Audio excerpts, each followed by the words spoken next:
Hi everybody, Stephen here with Waterproof Solutions. So what we want to talk about today is this wall that's moved in, and it's moved in, significantly. The reason we can see that pretty plainly is that the floor joists are here. See how tight we are, and as we come down, we start to see the gapping real big down here. So there's something called the thirds rule. So when something's more than a third of its thickness coming in, it's coming in. Unfortunately, when this house was inspected, the home inspector thought this was okay. It's a good company too, so I'm going to have a conversation with him because it's not okay. The appraiser said it was okay. Now the good news is we got the right person that bought the house and she wants to save it, but this wall needs to be pushed back into place. It's too far in. And we're at the good side. The other side's a garage side where we can actually see outside, and they've hid the rest of it. We're going to stay over here for a minute. Here's where our pump is. And we know that there's been some type of work done here because we can see prior injections, which when you do an injection like this is closed cell urethane that's in the wall. That's a waterproofing injection. When they stick these little H-beams on the wall, these don't do anything except roll with the wall. And these plates that they put on the wall, if you'll pan towards this plate right here. By the way, I have the homeowner filming for me.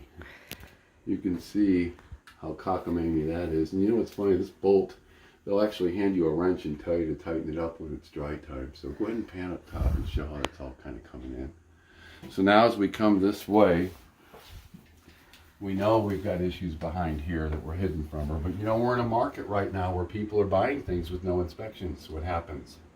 So I'm not even going to go in there, but what I'm going to tell you is it's a garage. It has some more of the same, and that's where the nastiest break is, outside.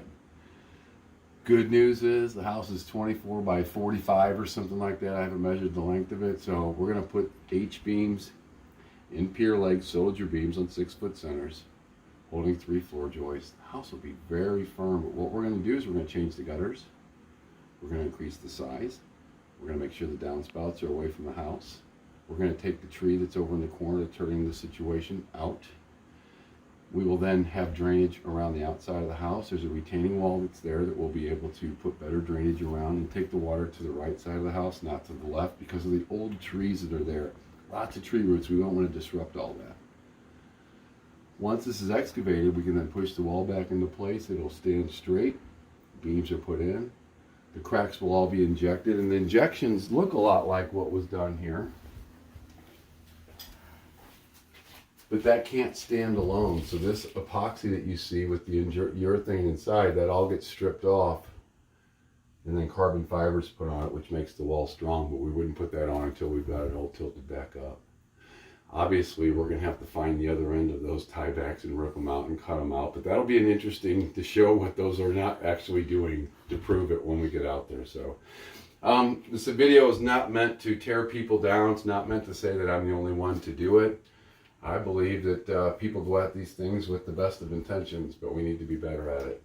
And that's why I put the videos out. So I appreciate your opportunity, ma'am, for not only sharing your home with other people, because this is important, so that we can make good decisions. So Stephen from Waterproof Solutions, thanks.